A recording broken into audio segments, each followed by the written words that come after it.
IG Punjab बने जनाब ये 2013 में और इनको अपॉइंट किया था नजम सेठी साहब ने। और नजम सेठी साहब कौन है आप जानते हैं। पहले आईजी पंजाब थे। आईजी पंजाब के बाद 2013 में पाकिस्तान मुस्लिम लीग नून इक़्तिदार में आके इनको इंटेलिजेंस ब्यूरो का डीजी लगा देती है। आफ्ताब सुल्तान साहब आईबी के डीजी थे, लेकिन पाकिस्तान की जो सुप्रीम इंटेलिजेंस एजेंसी है यानी आईएसआई, ये आईएसआई को भी पड़ गए। यानी उस वक्त के जो डीजी आईबी थे वो डीजी आईएसआई के फोन भी टेप कर रहे थे। आप अंदाजा कीजिए कि जो सुप्रीम इंटेलिजेंस एजेंसी है, सिविल एजेंसी जनाब, उसके सरबराह के फोन टेप कर रही है। और लंदन में जब नवाज शरीफ साहब से इनकी मुलाकात हुई तो इन्होंने जाकर बताया कि मेरे पास उस वक्त का बहुत सारा मवाद अभी है जो पड़ा हुआ है, आर्काइव्स का हिस्सा है। नवाज शरीफ साहब ने उसके ऊपर उनको थपकी दी। अस्सलाम वालेकुम मेरे सादा से पाकिस्तानियों, मेरा नाम रेहान तारिक है और आप मेरा YouTube चैनल देख रहे हैं। वक्त कम है, मुकाबला सख्त है, बहुत सारी बातें हैं जो आज आपके सामने रखनी है। आज चेयरमैन नैब की बाकायदा तकर्री का नोटिफिकेशन वफाकी काबीना की मंजूरी से जारी कर दिया गया है और चौधरी आफ्ताब सुल्तान को चेयरमैन नैब अपॉइंट कर दिया गया है। चौधरी आफ्ताब सुल्तान को चेयरमैन नैब क्यों लगाया गया है, किसके इमा पर लगाया गया है, किसके लिए और क्या काम करना मकसूद है, ये बातें तो आपके सामने रखेंगे। लेकिन चौधरी आफ्ताब सुल्तान इससे पहले किसके लिए काम करते रहे हैं और ये आदमी है कौन, ये सब बातें आज के व्लॉग में आपके सामने रखेंगे। आईजी पंजाब बने जनाब ये 2013 में और इनको अपॉइंट किया था नजम सेठी साहब ने। नजम सेठी साहब उस वक्त केयर टेकर निगरान वजीर आला थे। यानी 2013 के इंतखाबात से पहले नजम सेठी साहब ने इनको आईजी पंजाब अपॉइंट कर दिया था। और नजम सेठी साहब कौन है आप जानते हैं। नजम सेठी साहब पर 35 पंक्चर का इल्जाम खान साहब ने लगाया और पता है कि उनकी देरीना ताल्लुकात है पाकिस्तान मुस्लिम लीग नून के साथ। और फिर 2013 में ना सिर्फ पंजाब के अंदर बल्कि पूरे पाकिस्तान में नून लीग को थम्पिंग मेजॉरिटी भी मिली। कैसे मिली वो भी सब जानते हैं। अब 2013 के इंतखाबात में जाहिर है आफ्ताब सुल्तान साहब जो आईजी पंजाब थे, कोई ना कोई रोल तो इनका होगा कि शाबाशी के तौर पे, इनाम के तौर पर, जैसे ही पाकिस्तान मुस्लिम लीग नून इक़्तिदार में आती है तो नवाज शरीफ साहब इनको जो सिविल इंटेलिजेंस एजेंसी है, जिसको इंटेलिजेंस ब्यूरो कहते हैं, आईबी, उसका सरबराह लगा दिया जाता है। यानी पहले आईजी पंजाब थे, आईजी पंजाब के बाद 2013 में पाकिस्तान मुस्लिम लीग नून इक़्तिदार में आके इनको इंटेलिजेंस ब्यूरो का डीजी लगा देती है। एक बार डीजी नहीं लगाती बल्कि इनके ओहदे की मियाद खत्म होने के बाद इनको दो एक्सटेंशंस दी जाती हैं। दो एक्सटेंशंस मेरे सादा से पाकिस्तानियों। बात यहीं तक भी खत्म नहीं होती बल्कि 2018 के जब आम इंतखाबात होते हैं तो 2018 के आम इंतखाबात से पहले इनका नाम पाकिस्तान मुस्लिम लीग नून की जानिब से बतौर निगरान वजीर आला प्रपोज किया जाता है। वो तो बात की बात है कि ये निगरान वजीर आला अपॉइंट नहीं हो पाते, क्रिटिसिज्म भी होता है, पीछे भी हट जाते हैं। फिर हसन अस्करी साहब को पंजाब का निगरान केयर टेकर चीफ मिनिस्टर लगाया जाता है।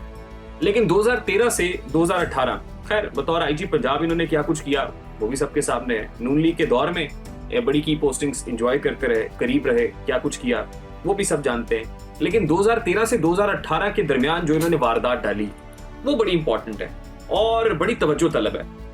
2014 में पाकिस्तान तहरीक इंसाफ और पाकिस्तान अवामी तहरीक ताहिर कादरी साहब की जो दो सियासी कजन्स हैं, ये अपना धरना लेके इस्लामाबाद पहुंचते हैं।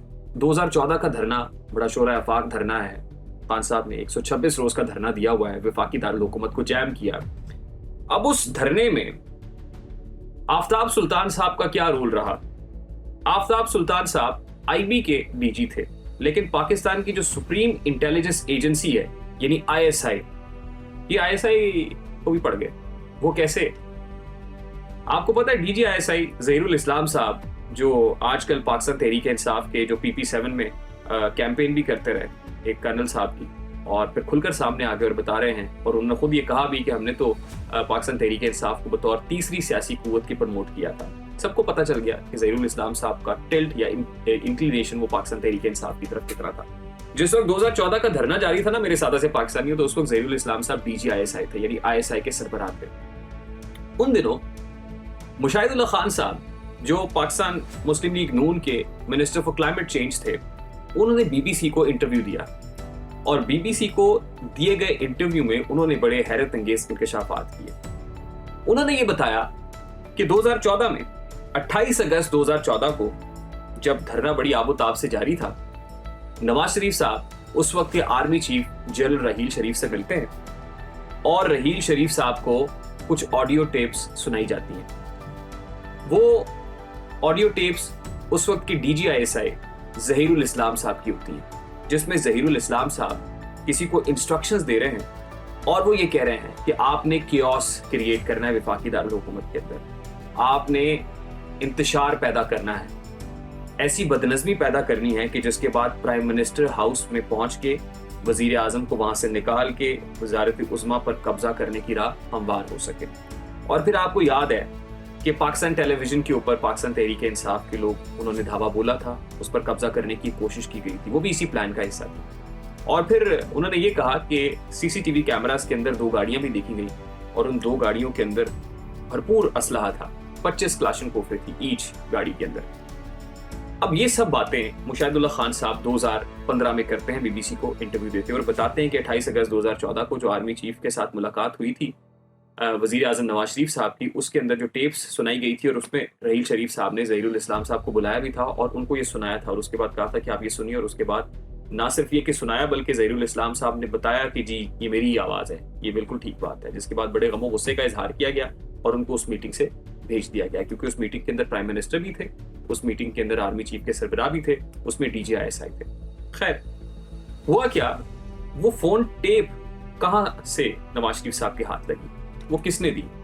वो जनाब आफ्ताब सुल्तान साहब थे। यानी उस वक्त के जो DGIB थे वो DGISI के फोन भी टेप कर रहे थे। आप अंदाजा कीजिए कि जो सुप्रीम इंटेलिजेंस एजेंसी है, सिविल एजेंसी जनाब, उसके सरबराह के फोन टेप कर रही है।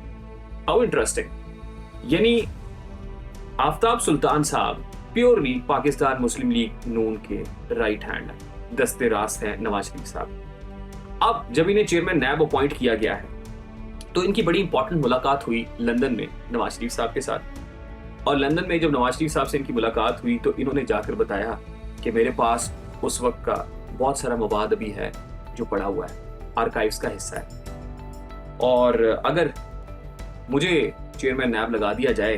और नवाज शरीफ साहब ने भी जाहिर है पेशकश रखी, क्योंकि उनको पता है मेरा वफादार आदमी है, मेरे लिए माजी में इसने बड़ा काम किया है। और फिर आपको याद होगा कि नैब ने आफ्ताब सुल्तान साहब के ऊपर भी केस बनाया था, वही जिसमें एजाज सैयद और जिसमें फवाद हसन फवाद साहब का नाम था, उसमें आफ्ताब सुल्तान साहब का नाम भी था, जिसके अंदर करप्शन के चार्जेस थे नैब की तरफ से। बार इन पे नैब का केस भी है। तो अब जब इनकी मुलाकात हुई लंदन में नवाज शरीफ साहब के साथ, तो उसमें ये डिस्कशन हुई और उस डिस्कशन के अंदर कुछ बातें हुई। उसमें बताया गया, नोट्स शेयर किए गए।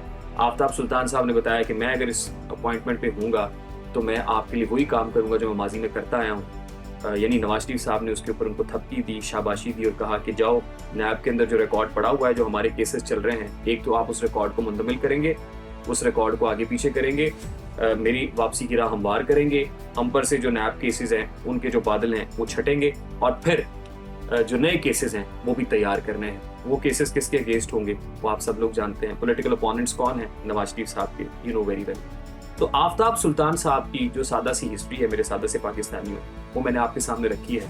और अब आफ्ताब सुल्तान साहब से जो काम लेना मकसूद है वो भी आपके सामने है, क्योंकि इस वक्त जो नैब तरामीम पाकिस्तान मुस्लिम लीग नून लेड कोलिशन गवर्नमेंट ने की है, उन नैब तरामीम को लेके इमरान खान साहब सुप्रीम कोर्ट में चले गए हैं, वो केस चल रहा है।